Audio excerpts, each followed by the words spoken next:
Asian Network. This is No Filter. It sure is. It's No Filter with me, Bobby Friction, and live down the line from Van City, Vancouver, I have quite an old friend of mine, actually, DJ Sanj. Sanj, welcome to the show, man. Oh, thank you. I was wondering when you're going to ask me to do this show. It's been ages. You know, I had to prepare myself because I'll give you an example. I know you've got a lot to get off your chest because you and me have hung out together socially in the past. And, you know, you're always someone who's brazenly open about your experiences. And earlier on, I was with Punjabi Hit Squad and I was speaking to them. They were like, yo, Sanj has got so much he just wants to get off his chest, and we couldn't let him on our show. And we even said No Filter's probably the best place. So we had to prepare ourselves because you are, I think, the most Optimus Prime No Filter candidate available in the world today. Well, that's a nice compliment. I appreciate that. So, Sanj, look, there's a lot of people listening in right now. They'll all know who you are. There's a lot of younger listeners listening in who will know all of your classic tracks. I just want to, before we really get down to it, just rewind to the beginning, because I often tell people that I first heard of you at a cousin's wedding in New Jersey when essentially this guy was going, you think you Brits are so great? We've got North America's finest, DJ Sanj. So just talk us very quickly through those initial early days. You grew up in Canada, right? Yeah, so I grew up in Toronto, and basically there was like a remix scene, like a Bollywood remix scene. And at that time, I think it was like Bally Sagoo, Essential Raga was massive, Wham Bam was massive, X-Trot 5 was massive. Like those were like the big influences and stuff, right, for me. Yeah. But we were mixing a lot of Bollywood stuff. We were banging out these pirate CDs, and we'd go to all the aunties and uncles and all those shops and distribute them ourselves. So we'd drive from Toronto all the way to New Jersey, and then if we had a gig in California, we'd go and start selling them there. And and it was like our own little scene apart from what was coming out in England. And then England got really weird. It got really like electronic at some point in the 90s. Yeah. And everyone was like, oh, dude. And then that's when we became really popular because everyone's like, okay, forget that. We're not into the electronic UK sound, but we're into this, R&B with like O Sati Day or like, like all these old school Bollywood tunes with hip hop. And and then that's where I was, started up. And it was always about who got the remix out the fastest and the first. And it's mad because, that's a pioneering spirit. In a really weird way, when we talk about the pioneers, we talk about Hira and Alap and all that stuff and that generation, and we bow down to them. But in a way, you guys were the pioneers for North America. Yeah, like there was the scene, from what I remember, was basically a handful of us DJs in Toronto. And then there was like some odd guys that were in the States breaking us at the same time. But I mean, there was like maybe 5-6 of us in total, like for North America, right? And it was such a bootleg pirate scene as well. It wasn't like nothing official, nothing legit. It was all word of mouth. Like, and then you go to the music shop and say, oh, what CD would come in? At that time, it was Asian Boys Club, ABC. That was our brand. I love that. And and that was it, really. It was just really funny. And it kind of just progressed. And then, it's like I had to go way back now because we're talking like 96, right? So we're talking over 20 years ago. So, but it was a good time. I enjoyed it. I started touring when I was like 17. I wasn't even allowed in the clubs. I just sneaked through the back. Well, maybe you can tell us about some of those shenanigans in a minute. I just want to say this. You mentioned New Jersey, that wedding that I went to in the late 90s where my cousin, he tried to start a fight with me. His whole thing was like, stop giving it the large, you UK brown boy. And he pulled out this North America's finest, DJ Sanj. And even though you're Canadian and he probably thought you were from Texas or something, he was like, we have DJ Sanj, move aside, guys. So, I did live in Texas, right? I went to high school there and graduated high school in Plano.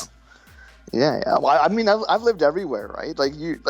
Oh man, So what was Texas like? What was Texas like growing up in? So I remember when I went to high school there, 90210 was really big. And Plano was considered like the Beverly Hills of Texas at the time. And I remember people asking me, "Are you from Canada?" I'm like, I was in Canada. I grew up in Toronto. Then I moved to Dallas. And Plano's just outside Dallas. And they would be like going, "Oh, so you guys like, do you guys get 90210 up there? And do you guys like live in igloos?" And they were being genuine. They're being like serious, right? So I was like, "Yeah, you know what? We do live in igloos." And I was like really sarcastic and pretty cheeky like I am now. So it was, but I mean, it was a good experience. All these things you don't realize at the time, but they start shaping who you are and the person you're going to be. So tell me this then: if you're living in the Texan version of Beverly Hills, and you've got all this stuff going on, my cousins pulling up your CDs and going, "We're really proud of this guy." Why did you come to the UK? We were happy to receive you. I mean, I was. Why did you make that move? Well, it was like kind of like I was working a job. I think I must have been 21, and I was like, "Yeah, I'm getting bored of my job. I'll end up, shooting myself in the head if I'm doing this for 20 years." So I said, I want to do music. I want something challenging. And I said, I really wanted to see the world. That was pretty much the biggest thing. So I said, what's the easiest way for me to see the world and the cheapest? So if I become a famous producer and DJ, I'll be traveling around the world for free. And that was my thinking. And at the time, I was like, you know what? The UK scene's where it's at because it's legit, right? I mean, it's they got record labels out there. And then when you're in growing up in Canada and America, at that time, everything seems so much bigger in the UK. Like I go to Movie Box now, and I know how the whole setup is and how many people work there, or all the different labels like OSA and stuff at the time. And you would think like these massive buildings with like a staff of 100 people, and you go there and I was like, no, it's just 2 people there, in like a little in like a cassette shop. Do you know what I mean? And so I was like, oh, my dream is just to go to England and go and Soho Road. And I said, we have to go to Soho Road. So I wanted to be like totally legit. And I mean, I look back at it, and I think it's absolutely hilarious, really. Well, tell me about that change in perception then. Like, obviously, you've mentioned that it was just a cassette cabin almost with 2 people. You thought possibly that Soho Road was the yellow brick road. Did any of this anger you when you finally got to know the real Britain? No, because I'm not the kind of person. I'm not a boohoo bunda. Yeah, I mean, like people that whine and complain and make excuses. When I got to England, I was like, okay, I'm here now. Let's get on with it, right? So we set up the studio at Envy upstairs, and I just got to work. And I said, let's start making things happen. And the thing is, like, I was surprised at how quickly I broke in the UK, because the first year was like, oh, he's from Canada. He's going to end up going back. And, everyone was kind of like, he doesn't know anything. It's Bhangra. This is UK Bhangra. It's not Canada Bhangra. And I said, well, I was born in England. They're like, what? I was like, yeah, I got a British passport. And so it was just, I'm one of those people. Let's get on with it, make it happen. You either do it or you don't do it. There's no try. Like, I don't believe in trying anything. You just either want to do something, then do it. And so then I guess I ended up doing it. So that's pretty much what happened. You just said it all happened really quickly for you. I just want you to know that I remember my first pilot for the Radio 1 show. I played the next episode, and the producer at the time, I mean, I myself, I'd made a name for myself as an Asian underground DJ and someone who would play Bhangra. No, because we used to play Shanti nights together. Oh, yeah. Okay. So yeah, look, I'm sorry. I'm like the Keith Richards of the Asian underground. I can't remember anything because I was drunk for about 10 years. I remember seeing you there. Yeah, and I remember you going, oh, Santa. It was like the No Blondie time when you were like, oh, man, that track is sick. And I'm like going, yeah, thank you. But yeah, we used to play like the Shanti nights back then. What was it? Custard Factory. Yeah, Custard Factory. Yeah, something we go way back. And then the irony is that I did a demo for that Radio 1 show with Layla Ruas, who was on Footballers' Wives and stuff. So we sent in a tape. Damn. And then I'm like, who got the show? And they're like, oh, Bobby and Nihal. I said, yeah, but they're pretty good. They're okay. And then the irony is that I don't think people know that your wife was my producer for the Asian Network show that I did. And before that, I had Adel Ray's show, and then I got fired, and then you got my job. so that I think is like, and obviously like, you've done 100 times better job than I ever would have. So it all worked out for the best. But Oh my God. It's quite hilarious, right? Like, you know what? Look back at it. It feels like a Hollywood movie where two brothers were separated at birth and they kind of had the same life, but they didn't have the same life. Exactly, sliding doors, right? So, man. But yeah, I remember, and I was like, oh, so I got fired, and then I remember like you getting the show, and I was like, nah. Once again, Bobby deserves it. Dude, I'm moving to Vancouver tomorrow, man. All right. Yeah, no, I want a piece of whatever you're doing out there. Oh no, life's good here, so I can't complain. Okay, so look, we're gonna play Tenu Balondi, the track that you mentioned, the track that I love, the remix, and then when we come back, I'm going to tell my listeners this. You're definitely a bounce back kind of bunda. You're not a boo-hoo kind of bunda. But I know that if something annoys you, you're the last person to keep it in and let it kind of poison your body. It's going to shoot out of your mouth like a bullet, essentially, right? Well, that's why I still look young for my age, right? So that's the secret. Well, let's play Tenu Balondi and then feel free to shoot away. Awesome.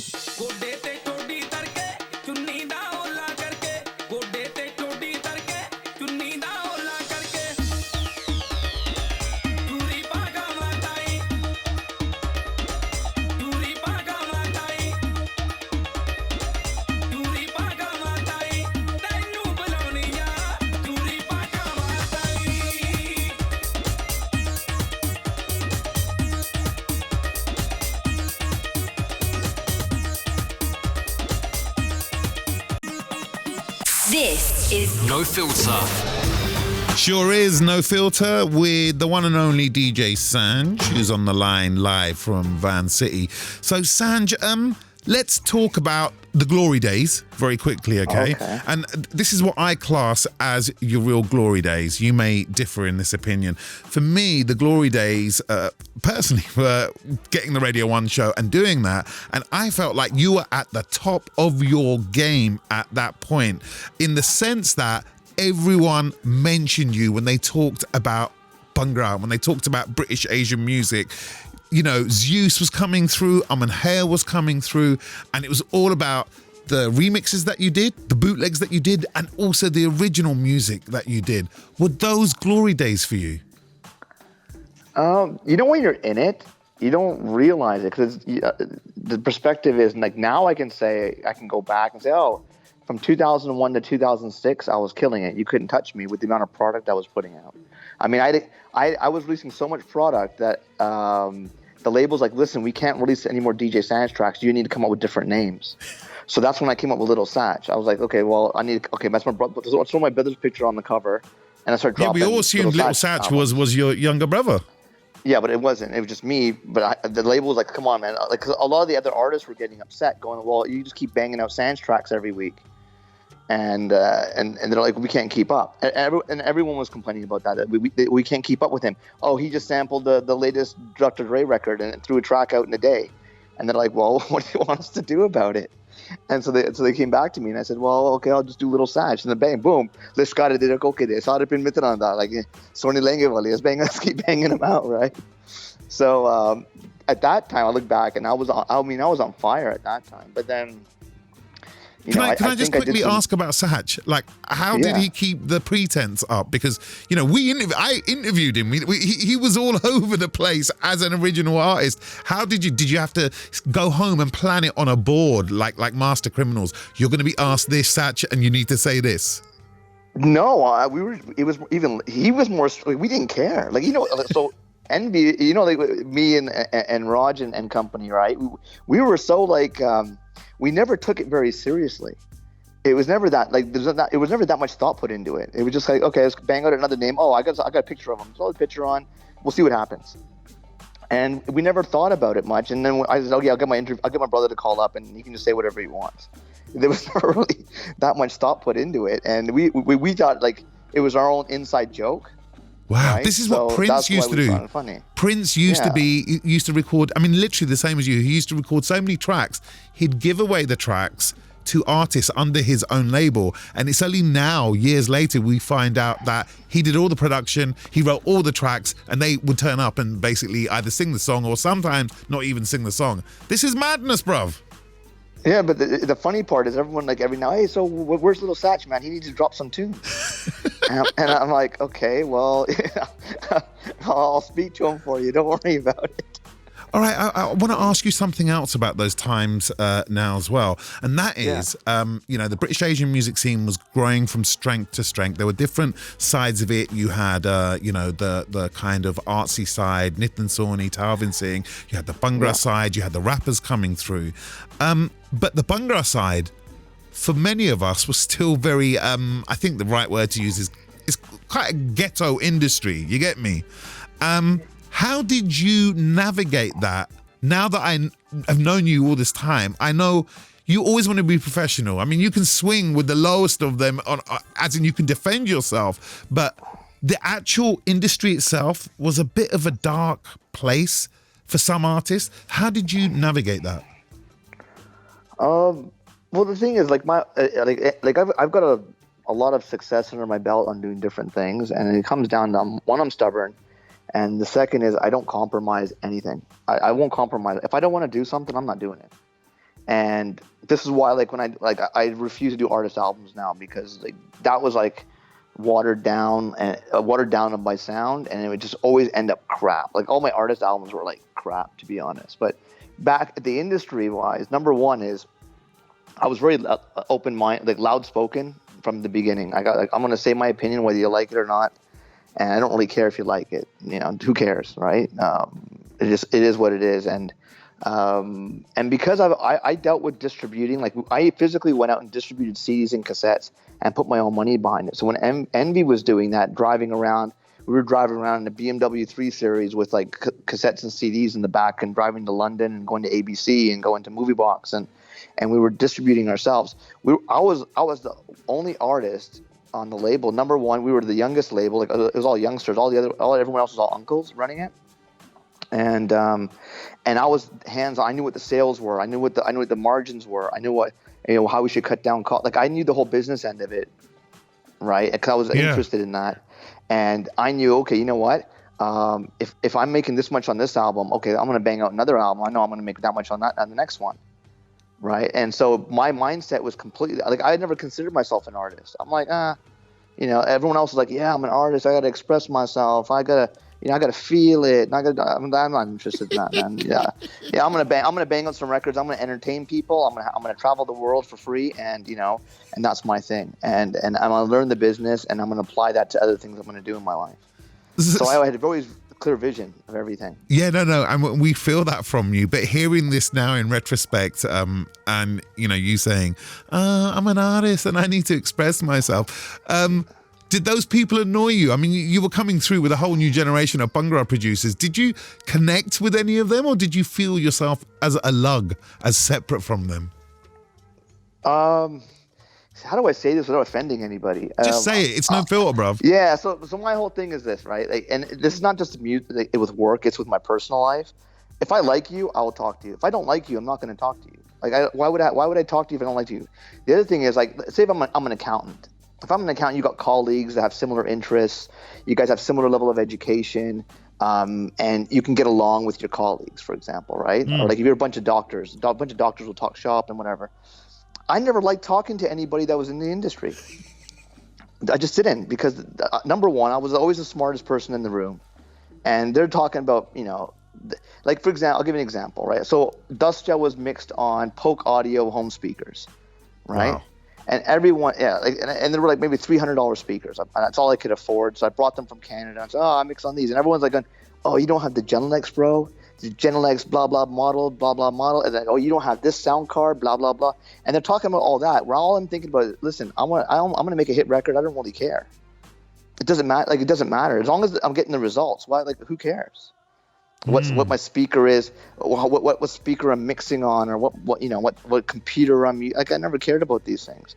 And so, my perspective, my background. I mean, I was university educated, right? So I did my honors in philosophy. I was going to become a lawyer. So then, I had no interest in drugs. I just didn't have that. As soon as you put me in a room with someone, I just don't have that lifestyle. Like, I'm not going to wear sunglasses in a nightclub. I think that's stupid. Do you know what I mean? Like, I wear sunglasses in a music video because Otherwise, like I did Block Party, and I thought, oh my God, my eyes just look so like tired, or I'm not concentrating. So I said, you know what, I'm going to put glasses on just to relieve the stress of looking dumb on camera. And that's the only reason why I ever wore sunglasses. Like in my personal life, I never wear sunglasses. So let me ask you this then, Sanj, all right? Yeah, and I am not comparing you to Donald Trump, all right? But the one thing about Donald Trump is he kind of brought in that whole, like, these people are not low information people, you know, all right? And I'm not really a supporter of that vibe, but it seems to me, if we now move Trump aside, and I'm just taking that phrase, did you feel like you were dealing with a lot of low information people? It wasn't low information. Like, there were a lot of good people as well, like nice people. It's just, you know, when you, like, say for example, me and you, like, there's loads of people we know in the industry, but me and you would have a good laugh and we'd have a good conversation, have a couple drinks, and you get along, right? Yeah. So, but you can't have that with everybody. So my whole thing is, why fake it? So I never faked it. I like, if I'm like I go every time I go to England, I'll hang out with True Skull. I'll go to his house. I'll sit down. And his wife will always ask me for cha. We get along, no problem, right? Yeah. I love hanging out with that guy. I love hanging out with Suk because we have a laugh, right? But if I know myself, I'm not going to get along with you, or if it's an effort to have a conversation, then why would I put myself in that situation? That's irrelevant of people. It's got nothing to do with them being good or bad or anything. It's just my personal preference of my time I'm going to spend with people whose company I enjoy. If I don't enjoy your company, I mean, I'm not going to hang. It doesn't matter if it's work related or I hate networking. I don't like doing any of that stuff. I'm not going to, you know, like when I was living in Mumbai, it was called fielding. It's part of the job, to go network. And I said, I'm not doing it. Do you know what I mean? Like, and I was hanging out with everybody, and then after a while, everyone just got frustrated with me because I would just speak my mind and just say, no, I'm not interested. I'm not doing it. Right? And they'd be like, oh, but everyone else would. I'm like, oh, well, then, you know, get someone else then. I don't care. So it just, you know. Well, you know, I will say this. Right? I will say this. You never came across like this to me, but as you say, we've always had a connection. I know other people in the past considered you slightly aloof, and it makes sense to me now because you're literally going. Oh yeah, anyone who knows me, like, right? They go, "Oh, Sanj is the nicest, you know, best person, reliable, you know, a good laugh and generous and all those things." But then a person who I don't really speak to will think he's a snob, he's got an attitude problem, like, and you're talking about the same person. I said, look, I'm just up front and straightforward. I mean, if you don't like it, too bad, right? Like, I'm not going to stop now. And if you ask me, my biggest achievement in life is because I've been able to go through my whole life just being like that. And I think that's, you know, I am fully free to say and do whatever I want. Like, I don't care. Hey, people, I'm not politically correct in any means whatsoever.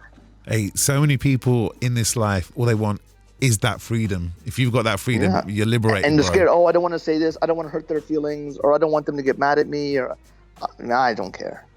You know, everyone. I have the same friends I've had for years. I don't fall out with anyone. I'm on good terms with everybody that I'm close with. I don't. Because when you're straight up and you're truthful and you're honest, I mean, you're going to weed out the people that aren't like that. You're going to weed them out really quickly. Okay, look, bro, we're going to play yourself and Jay Status, one of my favorite tracks from the two of you. And then we'll be back for the last section of this no filter conversation. So just think about if there's anything you really need to get off your chest, then we'll come back to you in a couple of minutes, bro. Okay, party people in the house. You're now rocking with the best. Go, DJ Sanj.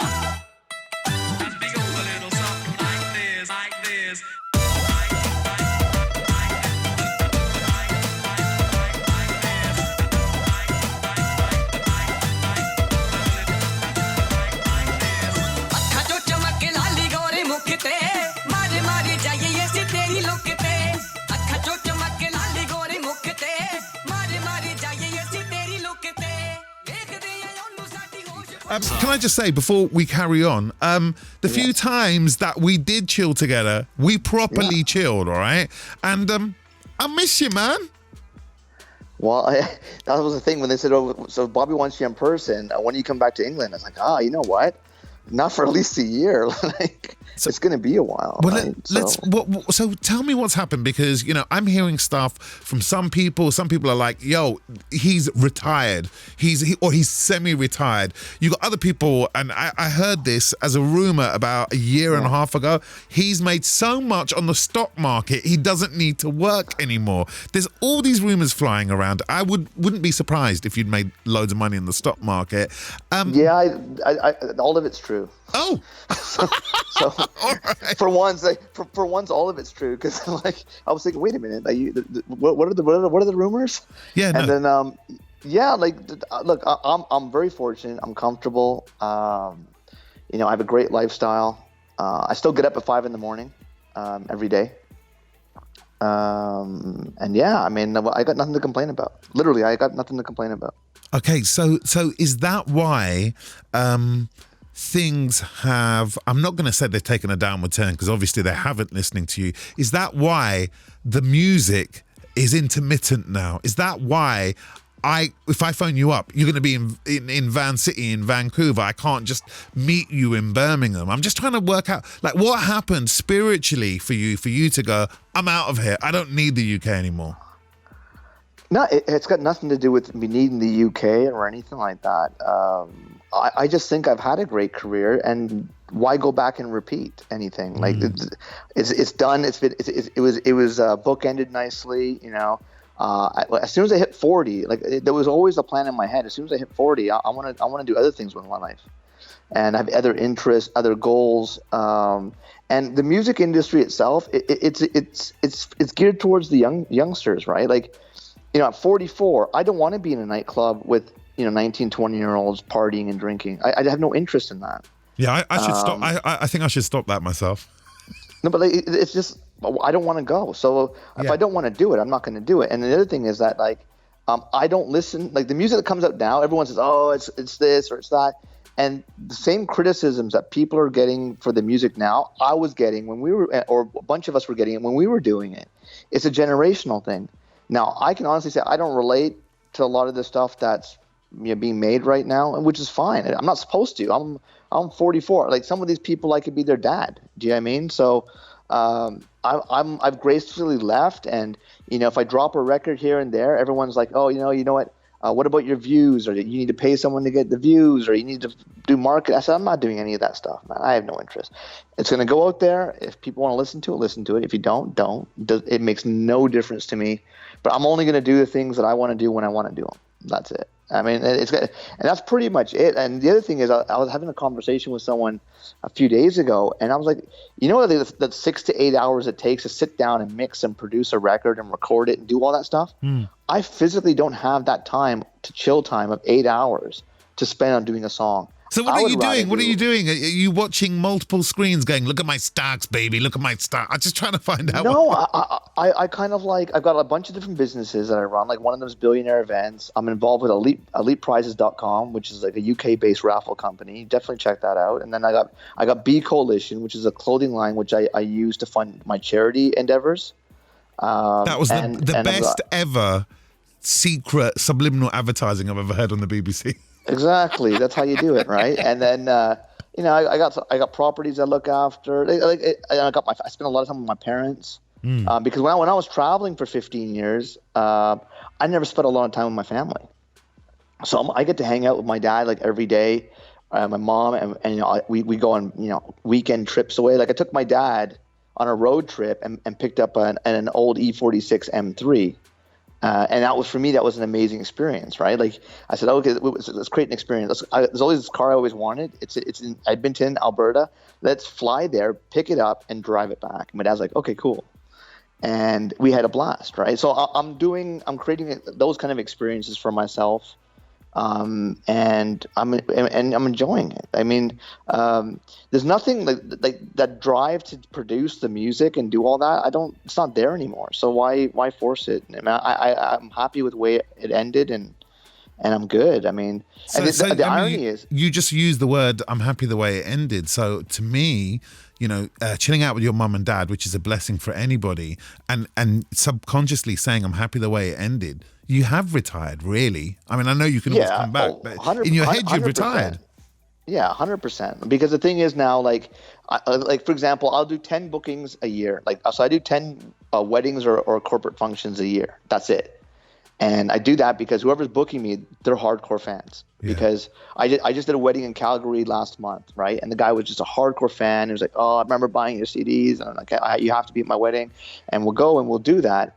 And the thing is, no one's interested in anything new I drop. They're all talking about Teno Bolondi. They're talking about Boli Bani. They're talking about Bale Bale Hogi Mitro. Like, I've done a massive body of work over the years. Like, you know, I'm good. Like, yeah, I think I've given enough hits. You know what I mean? So I'm good with it. Like, I'm not going to be able to duplicate that kind of vibe or success or that mindset. You know, again, like I'm not 21. I'm not 25. I'm not trying to be. Bro, do you know how many people fade into obscurity? Do you know how many people have amazing times and then towards the end things start going wrong? Do you know how many people would love to do it like you did it? You know, come in, do it young, kill it, own it, and then retire with enough money to fly to Alberta or wherever it is that you flew just to pick up a car. Yeah, but I also think, look, you never have to be good at just one thing. You can do other things. Like, everyone goes, life is too short. Life is not that short. It's pretty long. Like you know, you get to the 80, 90 years old. Like all my grandparents, they passed away now, but they all hit 90s. And wow. I'm thinking, okay, I'm 44. I mean, I got a good 40, 45 years to go. Like, I want to do some other things with my life, you know, other endeavors, other, you know, business opportunities, and I want to keep challenging myself. The music stopped challenging me a long time ago. And so, you know, I'm, like I said, I'm quite a blessed person, considering my ups and downs of my early first half of life. You know, I wouldn't change anything. I met some really great people. I know great people.